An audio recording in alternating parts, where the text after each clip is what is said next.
안녕하세요. 빗더마켓의 데이빗 황입니다. 자, 오늘도 차이나 전기차에 대한 이야기를 진행을 해보려고 합니다.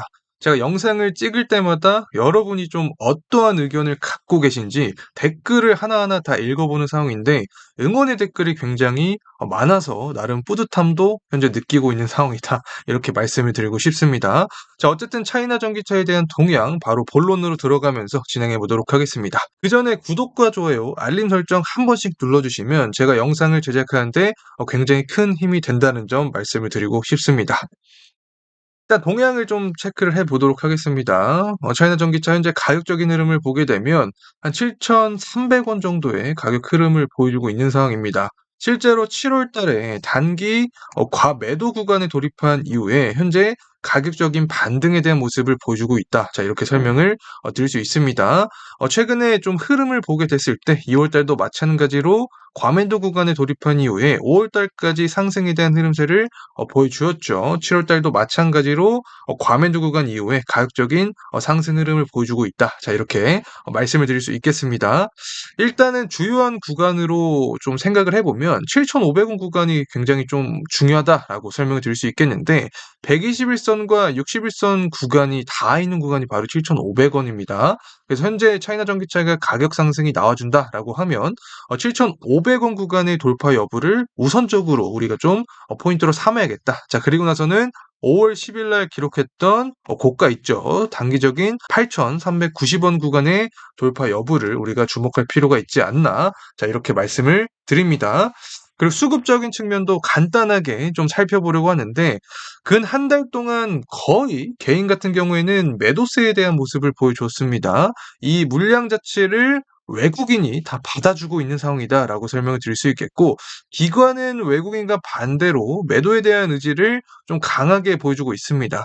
사실 차이나 전기차 같은 경우에는 종목마다 뭐 다른 특징이 있겠지만 차이나 전기차는 이 외국인의 동향에 의해서 가격적인 부분에 변동성이 좀 많이 나타나고 있는 그런 상황이기 때문에 이 외국인의 현재 매집에 대한 의지는 결국에 중장기적인 흐름으로 보게 되더라도 상승에 대한 모멘텀 우리가 좀 생각해 볼 수 있는 포인트가 되지 않을까 바라보고 있습니다. 자, 그리고 이제 업황적인 부분도 계속해서 체크를 해 놔야겠죠. 결국에는 이 중국산 배터리나 전기차가 어떻게 흘러가는지에 따라서 차이나 전기차의 이 주가적인 부분도 결국에 영향을 받을 수밖에 없는 부분이기 때문에 동향을 계속해서 추적을 해 드리고 있다는 점 말씀을 드리고 싶습니다.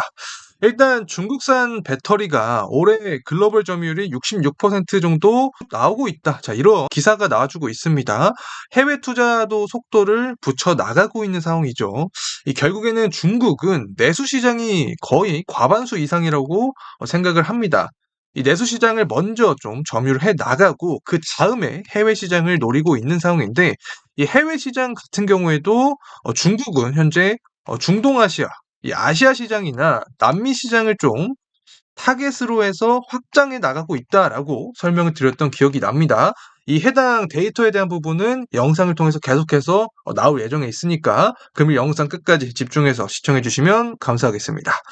자, 그리고 나서 이 전기차 배터리 두 개 중에 한 개는 중국산이다라는 내용이 나와주고 있는데 제가 이 부분은 지난 자료화를 통해서 설명드렸던 기억이 납니다.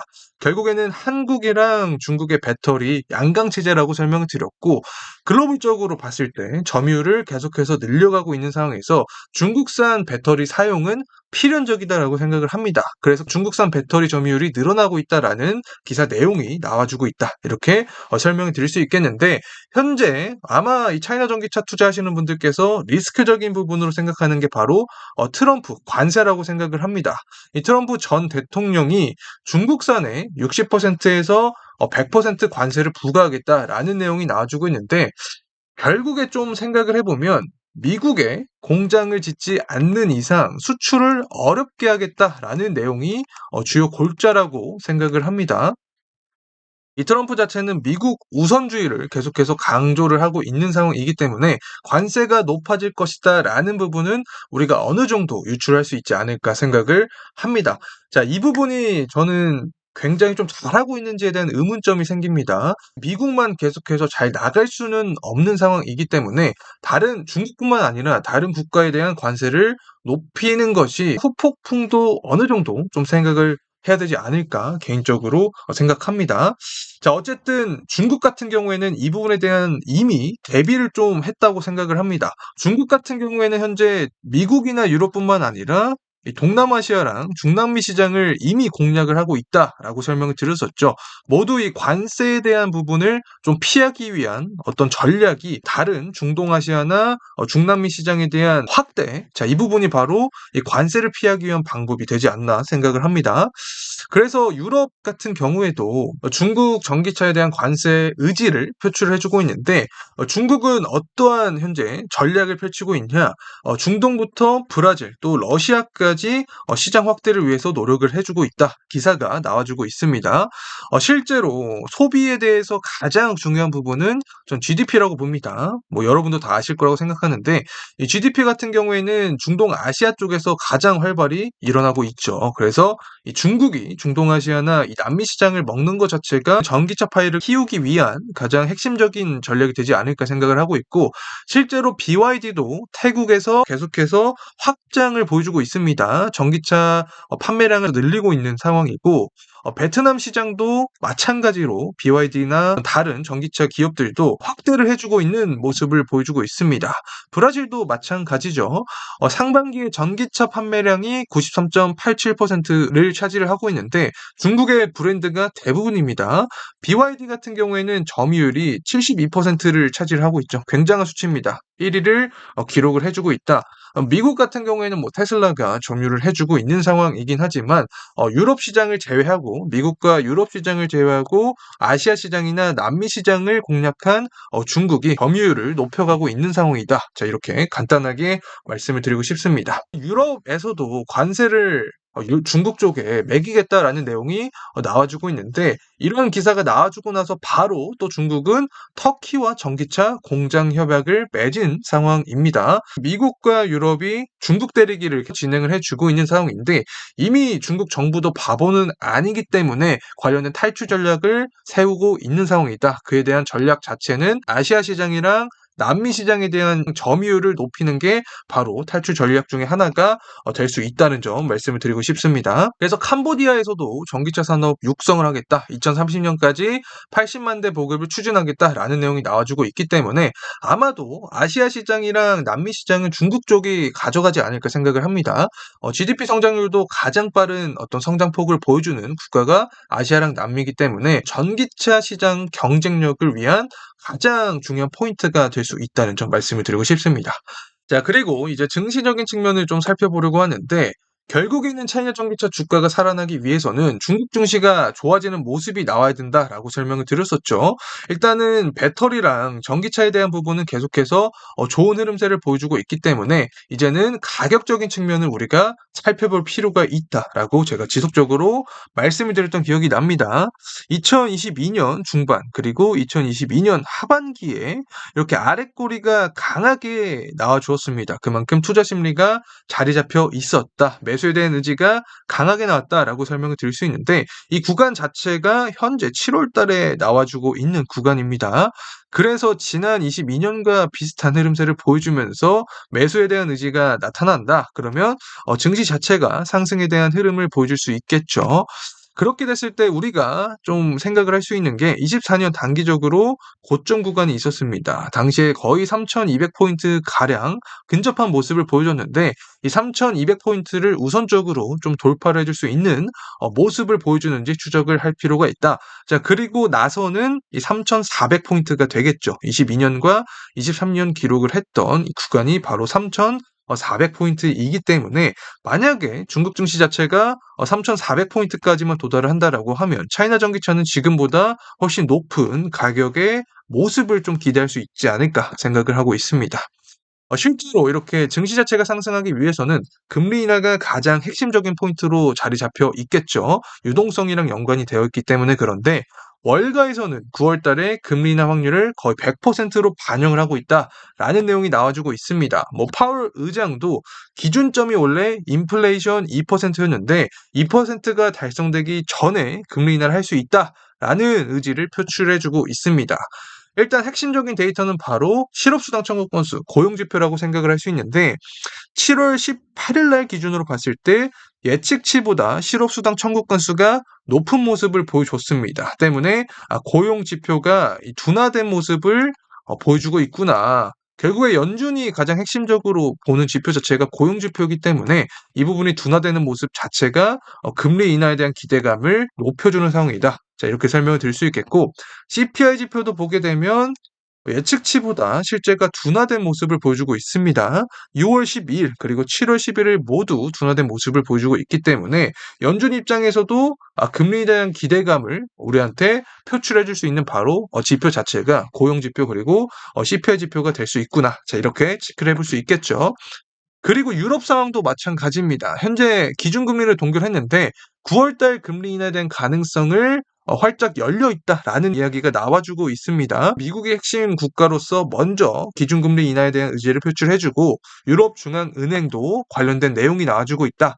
중국도 마찬가지입니다. 기준금리를 인하하겠다라는 내용이 나와주고 있는데 인민은행뿐만 아니라 시티은행도 금리 인하에 대한 이야기를 계속해서 표출해주고 있는 상황입니다. 내용 읽어보게 되면 중국 중앙은행인 인민은행이 오는 21일 사실상 기준금리인 LPR을 발표할 예정인 가운데 이번에 금리를 인하할 것이라는 예상이 나와주고 있다. 자, 이렇게 보도가 되고 있습니다.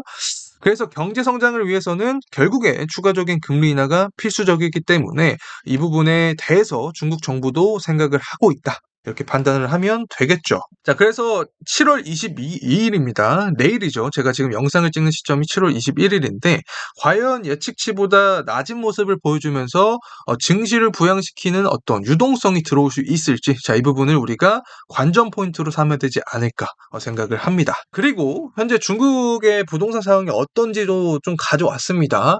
주요 도시에 대한 주택 거래량이 상승한 모습을 보여주고 있다라는 내용이 나와주면서 시장 회복 기대감이 반영이 되고 있습니다. 중국 경제 상황이 반등하기 위해서는 부동산 시장부터 살아나는 모습을 보여줘야 되고, 부동산 시장은 주택 시장 거래량 자체가 좋은 모습이 나타나야지 살아나겠죠. 그래서 현재 일선 도시 신규 거래량은 전월 대비해서 최고 66% 증가했다. 그리고 중고주택 거래도 활발한 모습을 보여주고 있기 때문에 이 부분이 바로 중국 경제 회복에 대한 기대감을 좀 끌어올려주고 있지 않나 생각을 하고 있습니다.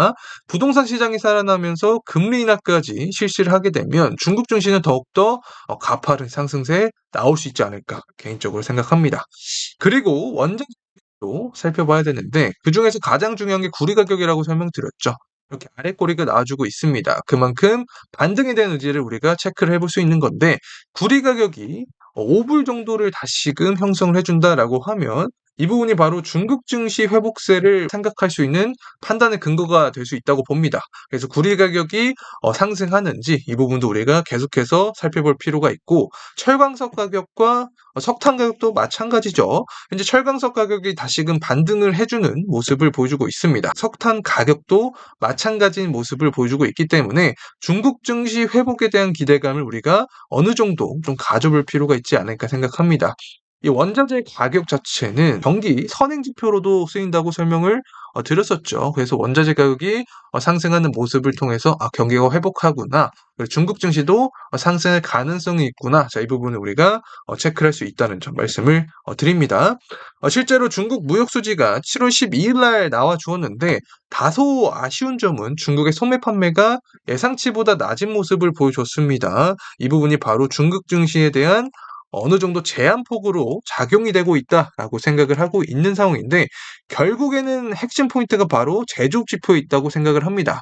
7월 말에 중국의 제조업 지표가 나오게 됩니다. 그래서 제조업 지표가 50이라는 숫자를 넘어주면서 예상치보다 높은 모습을 보여주게 된다라고 하면 경기 확장에 대한 기대감이 반영이 되면서 기준금리 인하를 하게 된다라고 하면 여기에 더해서 제조업 지표 상승, 경기 회복세에 대한 탄력이 붙게 되면서 중국 증시도 가파른 상승세가 나올 가능성이 있다라는 점 간단하게 설명을 드립니다. 자, 이상으로 금일 차이나 전기차에 대한 다양한 이야기를 좀 간단하게 드렸는데, 여러분이 어떠한 생각을 갖고 있는지 댓글에 좀 의견을 달아주시면 제가 차후에 영상을 제작할 때 많이 반영을 하면서 영상을 만들도록 하겠습니다. 자, 금일 영상도 끝까지 시청해주신 모든 분들께 감사의 말씀 드리면서 다시 한번 구독과 좋아요, 알림 설정 부탁드립니다. 감사합니다.